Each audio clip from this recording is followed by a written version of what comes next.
Salam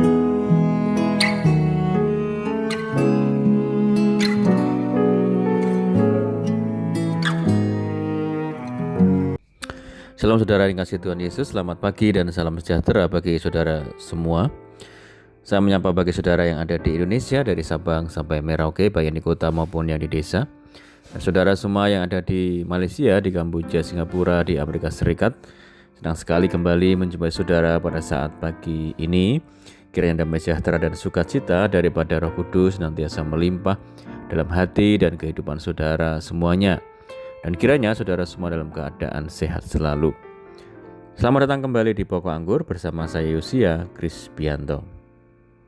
Mari saudaraku, sebelum kita bersama-sama merenungkan firman Tuhan, mari kita bersatu di dalam doa.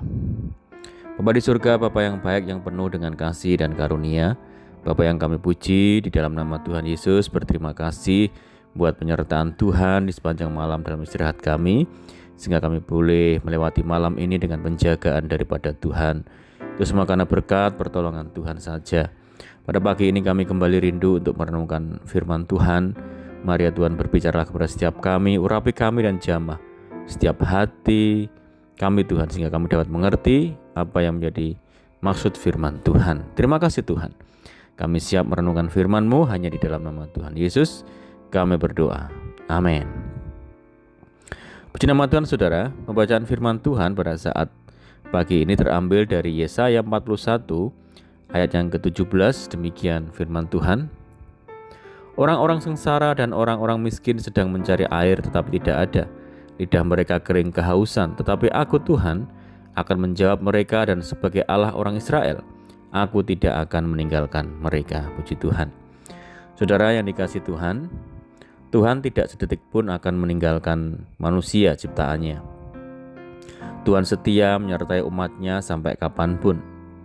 Firman Tuhan hari ini menyatakan bahwasanya Tuhan kita adalah Tuhan yang melihat, Tuhan yang mendengar, dan Tuhan yang tidak tinggal diam ketika anak-anaknya berada dalam sebuah kesulitan.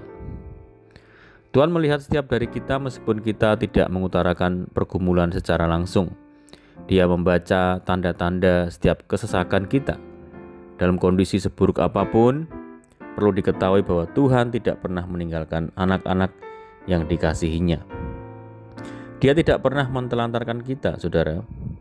Mengapa Tuhan tidak mau meninggalkan kita umatnya? Setidaknya ada 5 alasan mengapa Tuhan tidak mau meninggalkan kita, saudara. Yang pertama adalah karena keinginan terbesar Tuhan adalah bersekutu dengan kita. Tuhan menciptakan manusia untuk bersekutu dengan Tuhan. Sebelumnya, dosa menjamah manusia. Adam dan Hawa lebih dari sekedar pengelola Taman Eden. Mereka diciptakan untuk menikmati persekutuan dengan Tuhan di taman itu, dan hingga saat ini Tuhan tidak mengubah kerinduannya itu. Namun manusia yang berubah dan menjauh daripada Tuhan. Tidak hanya itu, kita diciptakan untuk kemuliaan-Nya. Dan bahkan Tuhan bergirang karena kita. Alasan yang kedua adalah karena Tuhan sudah berjanji tidak pernah meninggalkan kita, saudara. Tuhan berjanji bahwa aku tidak akan membiarkan engkau dan tidak akan meninggalkan engkau. Dan aku sekali-kali tidak akan membiarkan engkau, dan aku sekali-kali tidak akan meninggalkan engkau. Bahkan setelah Yesus naik ke surga, Tuhan Yesus menjanjikan hal yang sama kepada murid-muridnya yang berduka. Aku tidak akan meninggalkan kamu sebagai yatim piatu. Aku datang kembali kepadamu. Tuhan Yesus berjanji akan datang untuk kedua kalinya menjemput orang yang percaya kepadanya. Namun, selain itu dia juga memberikan Roh Kudus agar kita tidak merasa ditinggalkan oleh Tuhan. Jadi Roh Tuhan selalu menyertai kita saat ini, sekalipun tidak seorang pun bersama dengan kita. Alasan yang ketiga adalah karena Tuhan setia, mengasihi dan menyertai kita. Tuhan adalah Allah yang setia pada janjinya. Dia akan terus menyertai perjalanan kehidupan kita. Walaupun kita sering jatuh ke dalam dosa, namun Allah tetap setia, menanti kita untuk datang kembali kepadanya.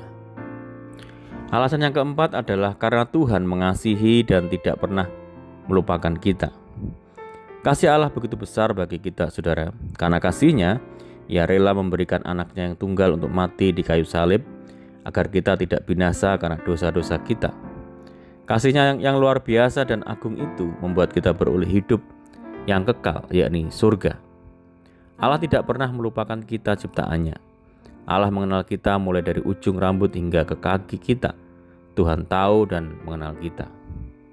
Dan alasan yang kelima adalah karena Tuhan belum selesai berurusan dengan kita. Kadang masa-masa di mana kita seperti ditinggalkan oleh Allah adalah masa Tuhan membentuk kita. Seperti sepotong kayu di tangan pemahat atau seonggok tanah di tangan penjunan, pembentukan itu melewati proses yang tidak mengenakkan. Hal-hal buruk harus dikikis, karakter yang diperhalus, iman yang dibakar agar menjadi kuat, dan juga hati yang dilembutkan. Musa, Yusuf, Esther, Daniel, Daud, dan para pahlawan-pahlawan iman yang tertulis dalam Alkitab semuanya melewati proses itu.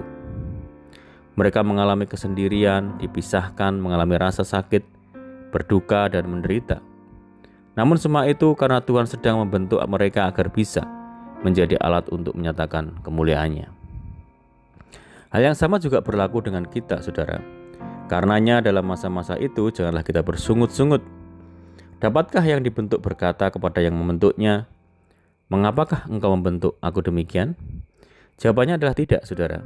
Karena itu, mari kita menjalani proses ini dengan kerendahan hati, sebab respon kita akan menentukan seperti apa hasil akhir dari kehidupan kita.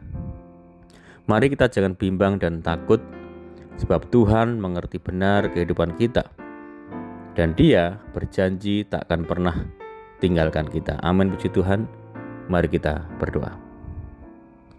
Bapa di surga, Bapa di dalam nama Tuhan Yesus, berterima kasih, bersyukur buat firman Tuhan pada saat pagi ini yang meneguhkan kepada setiap kami, Tuhan, bahwa Engkau, Tuhan, tidak pernah meninggalkan kami sedetik pun.